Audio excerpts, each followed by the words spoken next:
먼저 지난 10일 유명을 달리하신 양평군 공무원의 안타까운 사망에 조의를 표합니다. 고인께서는 양평에서 태어나 30여 년을 공직사회에서 헌신을 해오셨습니다. 삼가 고인의 명복을 빌며 애도와 함께 추모합니다. 감히 말을 꺼내기도 조심스러울 정도로 매우 비극적인 일입니다. 그런데 국민의힘은 고인의 사망을 특검 수사의 방패막이로 이용하면서 욕되게 만들고 있습니다. 그동안 수많은 죽음들에 눈 하나 깜짝하지 않던 자들이 고인을 앞세워서 일제히 특검을 비난하고 특검을 특검하는 특검 법안을 발의하겠다라고 으름장을 놓고 있습니다. 특히 국민의힘 김성교 의원은 도저히 납득할 수도 이해할 수도 없는 기행을 계속하고 있습니다. 고인의 자필이 담긴 메모를 공개하는가 하면 어제 고인의 사망에 대한 기자회견을 열어서 자신의 결백을 주장했습니다. 특검의 수사가 자신의 정치 생명을 끊는 범죄 행위라고 하면서 정치 보복과 야당 탄압을 주장했습니다. 고인을 온전히 추모하기 위한 메시지가 아니라 자신에 대한 수사를 멈춰 세우겠다라는 겁박이었습니다. 그러면서 고인의 명예회복을 최우선으로 하겠다라고 하더니 이런 인면수심이 어디 있겠습니까? 경찰이 이 사안에 대해서 수사를 시작한 만큼 고인의 사망과 관련한 전말이 밝혀질 것이라고 생각을 합니다. 어느 정도 수사의 결론이 나올 때까지는 국민의힘도 정치 공세를 삼가는 것이 옳지 않겠습니까?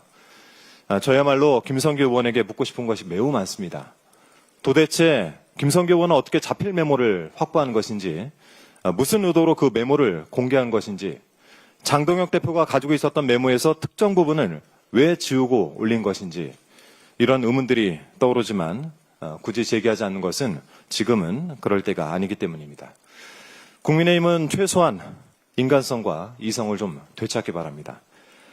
이 일과 별개로 김건희 일가의 공흥지구 개발 부담금 특혜 의혹에 대한 수사는 계속되어야 합니다.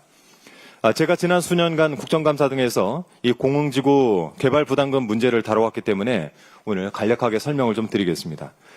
이 사건은 김건희 모친 최은순 등이 양평군 공흥지구를 개발하면서 두 차례 이의제기 끝에 17억 원에 달하는 개발 부담금을 끝내 영원으로 만들어서 이익을 보았는데 그 과정에서 양평군이 특혜를 제공했다는 의혹입니다. 내란숙의 윤석열이 왜 김성교 의원을 향해서 미안하다고 했을까요? 화면 함께 봐주시죠. 공흥지구 개발 부담금은 개발 이익이 25%를 부과하도록 돼 있었습니다. 2016년에 양평군이 최초로 책정한 개발 부담금은 17억 원이었습니다. 그런데 시행사업자가 고지 전 심사를 청구하면서 6억대로 정정이 되죠. 또 이 시행자가 다시 한번 이의를 제기하자 2017년 6월 23일 양평군은 개발 이익이 없으므로 미부과한다라고 하면서 정정 통지를 해줍니다. 실제로 이익이 없었다고 한다면 물론 개발 부담금이 영원히 될 수도 있겠죠. 그런데 의아한 것은 이때 양평군 공문에 산출 내역서가 붙어있지 않았습니다.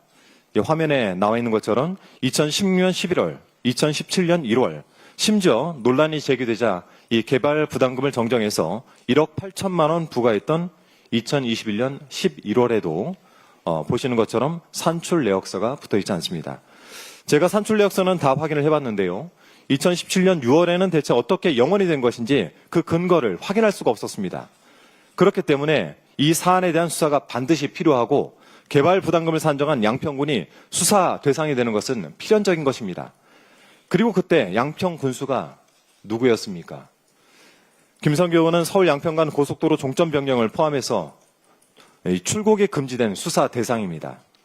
말을 해야 될 것은 감추고 고인을 본인의 정치의 희생양으로 삼는 짓이야말로 가장 불경한 짓이 아니겠습니까? 다시 한번 삼가 고인의 명복을 빕니다. 이상입니다.